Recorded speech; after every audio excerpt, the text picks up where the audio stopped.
So thank you for being here, and also thank you everyone being online to listen to my first talk.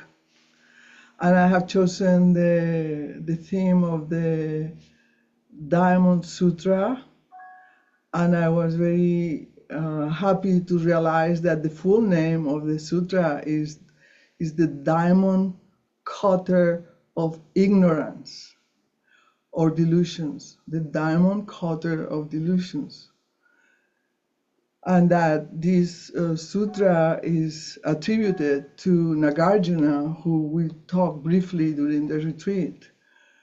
And it forms a small part of the Prajnaparamita Sutras, but its importance is because it's a summary of the whole Prajnaparamita Sutras.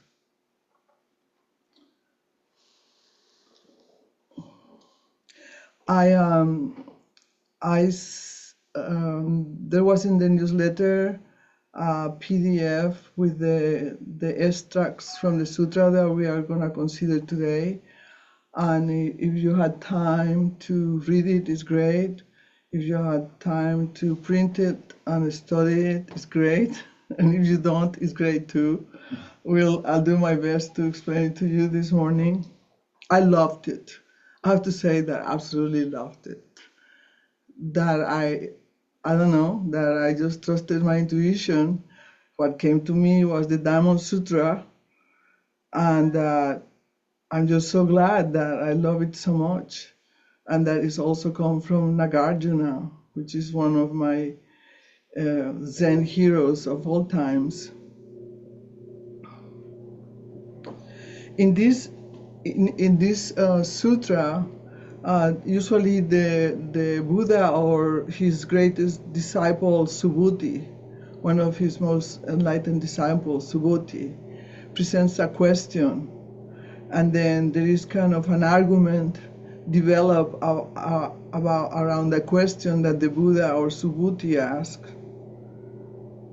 and then it's almost like the sutra start coming, like wrapping our mind with this question that is it's a deep question that we all relate to that question. And suddenly the question is cut off with the diamond cutter, and we are presented with vast emptiness. So it is said that these Prajnaparamita Sutras are alive, and I can tell they are alive because we are engaged in a questioning, and we get wrapped up in the questioning, and then everything is cut off, and then we can have a spontaneous realization of emptiness. So in that way, the sutra is alive, and if our mind was at that point where it's ready to break through the ego mind, it could happen reading this sutra.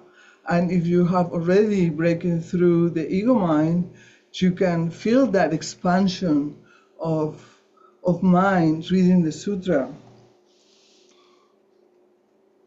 And as you know, the experience of emptiness is fundamental to Zen practice, is the basis of Zen practice, really.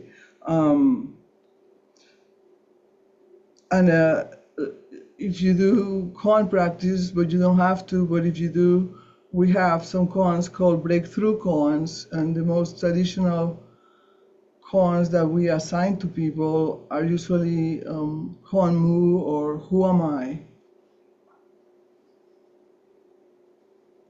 And these koans are called breakthrough koans because they open our ego mind to open up to our Buddha mind or true self, or as we saw during retreat, our Prajnaparamita mind, heart mind.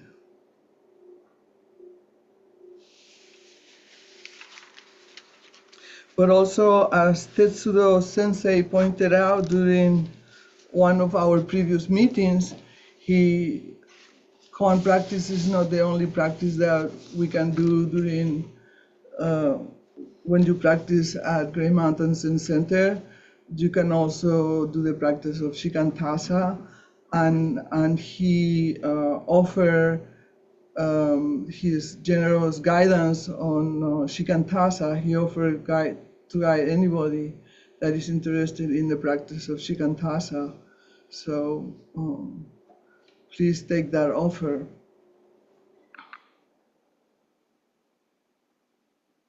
But also people come to Gray Mountain Zen Center with their own practices, and that's very okay too. There's people that come with centering prayer or any other practice that they might have, and the space is available for everybody to practice. As long as it's in silence, it's okay to practice whatever your practice is.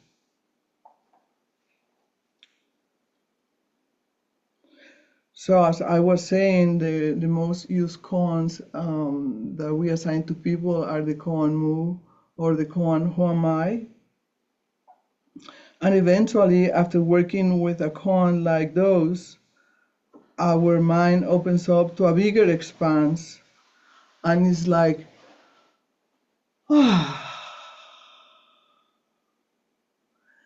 it's like after feeling overwhelmed with carrying conditioning, carrying a lot of thoughts that we don't even know sometimes that we carry, but I can compare it with like a roundabout. When you're driving your car and you go to a roundabout and you have to go around and then continue to your road. But the thinking mind, the ego mind, the problem with it, there's no problem with it. The only problem with it is that it keeps going around the roundabout. And it's a loop. It's always the same loop. So you cannot continue to destination because you have to go in the same roundabout. And one of my talks in the past, I talked to you about the nine consciousness and the ego consciousness being just the seventh consciousness, but then there is the eighth consciousness and the ninth consciousness. So that would be our destination to the experience of the Buddha mind, where the ego mind doesn't wrap onto itself but connects to the Buddha mind, and that's what we call having a breakthrough into the Buddha mind. And these koans, who am I or mu, are very good in helping us have that kind of experience, even though it might be just a little breakthrough. It's still an ah ah.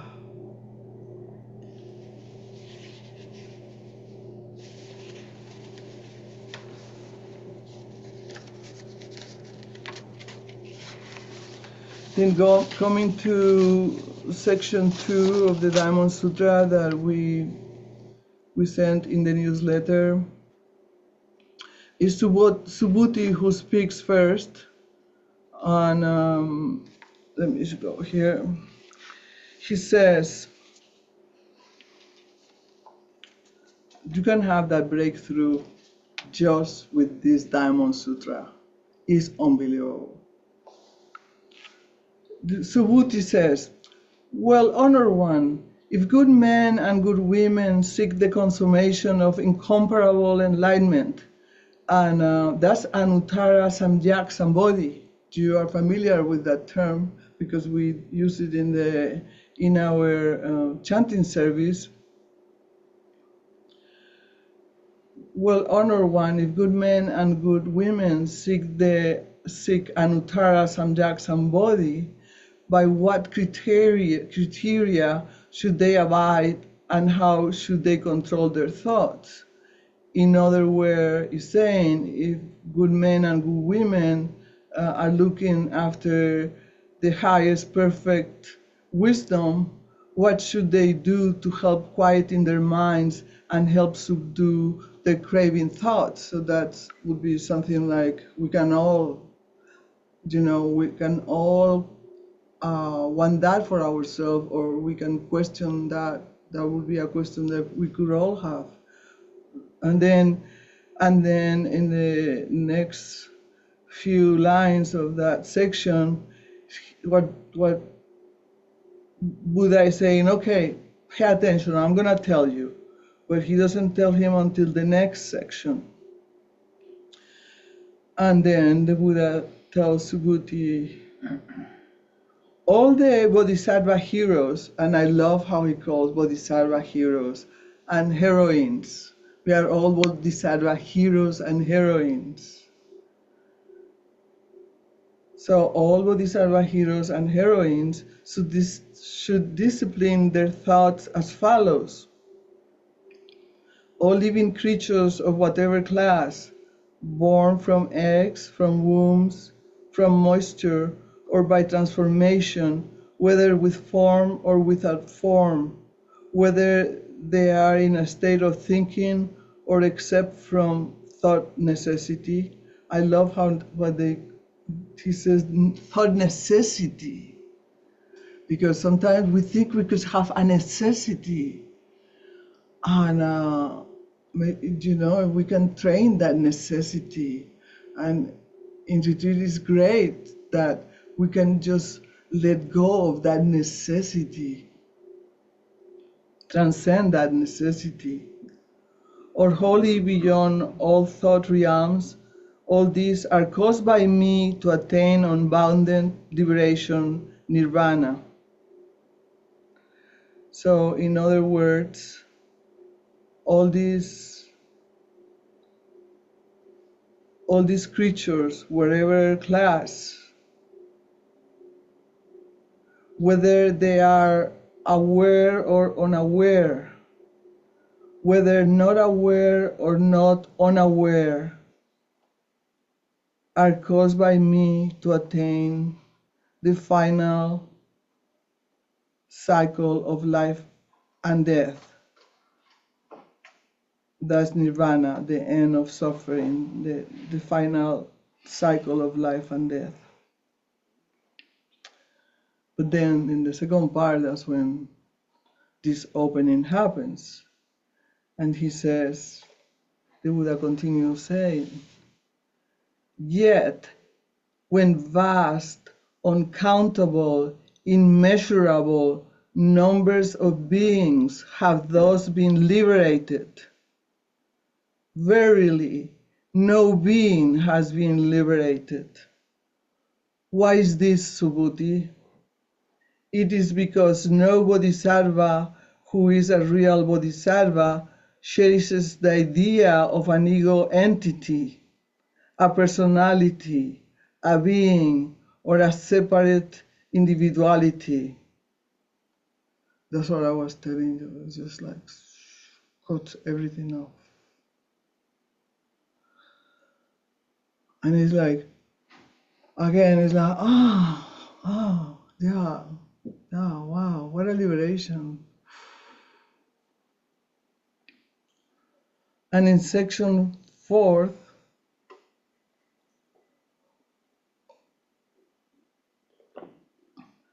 the Buddha brings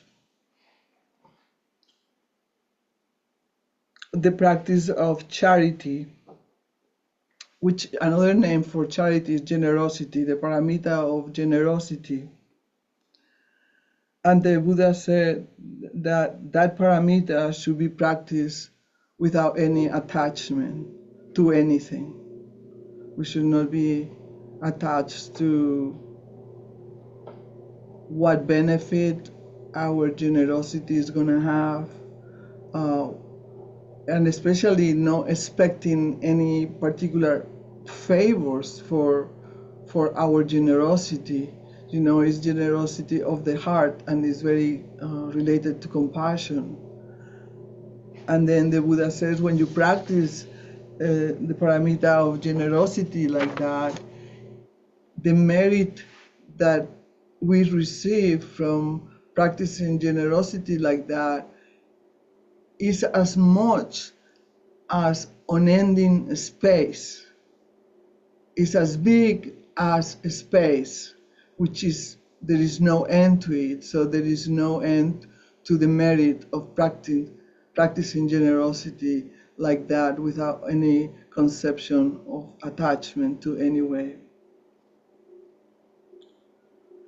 And then I wanted to illustrate that section on emptiness, on no regard to ego identity, no regard to personality, no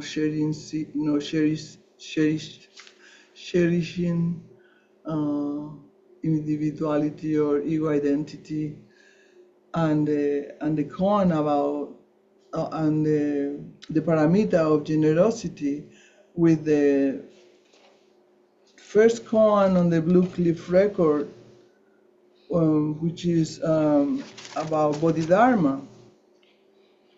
And this koan says like that: Emperor Wu of Liang asked the great master Bodhidharma, "What is the first principle of the holy teaching?" Bodhidharma replied, "Emptiness without holiness." And then the emperor asked, "Who's standing before me?" And Bodhidharma says, "I don't know." And it's a very popular koan. I'm sure that you all know about it. But I liked it because really addresses well the the the pointing to the emptiness, the no attachment to our generosity, and the not cherishing the ego self. So Emperor Wu of Liang was famous for donating and spending a lot of money building temples, and he expected to receive a great deal of merit from that. But obviously is not what the Buddha is saying here, because there is a great deal of attachment in doing so. He's doing so to receive a lot of benefits in the next life. And then he asked Bodhidharma, "What is the first principle of the holy teaching?" And he was expecting that Bodhidharma would congratulate him in all his generosity on building all these temples. And he says, Bodhidharma says, "Emptiness without holiness." And this emperor could have just taken him captive and chop his head in no time. But there is no attachment to a self. There is no attachment to life or death. So he's free to speak his heart and speak his truth. And then it seems that emperor gets a little, like, "Who do you dare talking to me like that? Who's standing before me?" And he says, "I don't know. There is no idea of an independent individuality, independent personality, and independent ego mind." And the emperor lets him go, and he goes. And then he tries to get him back, but it's too late. He's gone. And we don't know if this story is real or not, but it doesn't matter. It's like a sutra. It just give us direction on what it is not to have an attachment to a separate identity, and what it is to have our mind on the spaciousness of the Buddha nature mind. It's very spacious. In section 5, this is about material characteristics. And the Buddha says that wherever there are material characteristics, there is ignorance, or wherever we are attached to our material characteristics, which could be our appearances, our physical appearance, our belongings, etc., there is delusion. And the Buddha ends also with cutting everything out when he says, and this is a very beautiful teaching, but who perceive that all characteristics are in fact no characteristics. So whoever sees the emptiness of all appearances perceives the Tathagata. So it's very beautiful. Whoever can see the emptiness of all appearances perceives the Tathagata.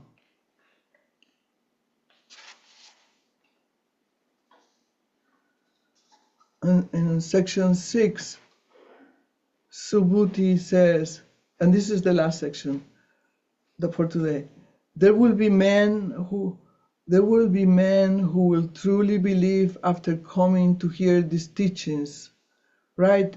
He's asking a question to the Buddha, and it's very funny because then the Buddha said, "Don't say that, Subhuti." I kind of find an explanation on that. But you know that our sixth ancestor in China, Huinen, got enlightened when he heard a verse from the Diamond Sutra that says, dwelling in no place, trace the body mind.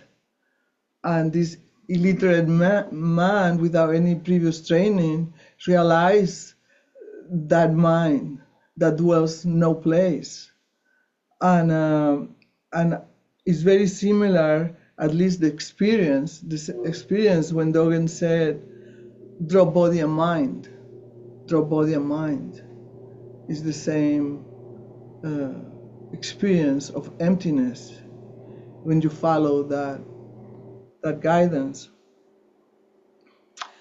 Yeah, I just thought that maybe the Buddha said, "Don't say that, Subhuti," because it says that 500 years, that a period of 500 years, so 500 years period is 2,500 years after the passing of the Buddha, and this is now, and these times are known to be times where the Buddhism will decay, and will be not good time for Buddhism. So I think that's what the Buddha reacted like, shh. But then after that period of the 2,500 years, the Buddha said that there will be wonderful men, and I assume he means men and women. I'm going to add the women. There will be men and women who will not fall back into cherishing the idea of ego identity. There will be wonderful men and women who would not fall back into cherishing the idea of an ego identity. There will be wonderful men and women that will cherish the idea of things as having intrinsic qualities. No, I'm sorry, not fall back into the idea of cherishing the idea of things as having intrinsic qualities. So we will see things as empty as well. But also, he says, which is the other side, we will not share it either, the idea of things being devoid of intrinsic qualities. So this point is again to the middle way. And I remember giving a talk on the middle way a long time ago, but this is so fundamental to practice that I think I would like to give that again sometime later on. So we should not be attached to the idea of things as being possessed of or devoid of intrinsic qualities. And then the Buddha ends with this saying, this is why the Tathagata always teaches, my teachings of the Dharma is to be likened to a raft. Does a man who has safely crossed a flood upon a raft continues his journey carrying the raft upon his head? We have heard that before, right? The saying. That it looks so ridiculous that to cross a lake with your raft, and then when you cross to the other shore, you put it on your head. It's like maybe you have to go over a mountain with the raft. No, we just leave the raft. And then the Buddha says the Buddha teaching must be relinquished. How much more we should also give up the teaching of non-existing things, so we don't fall to the other side either of things being completely empty. So the Buddha uses concepts and ideas in the way that a raft is used to cross a river. Concepts and ideas are used to explain spiritual things. Concepts and ideas are used to explain spiritual things. But once we have a direct experience, the concepts can be discarded. Then we have the direct experience. We don't have to relay in the words anymore. The words, are just like the finger pointing to the moon.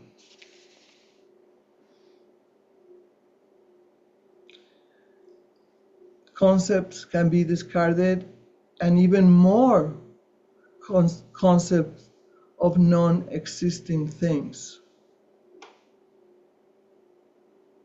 Now, the idea of the Diamond Sutra of presenting an argument and then opening to emptiness is just so wonderful.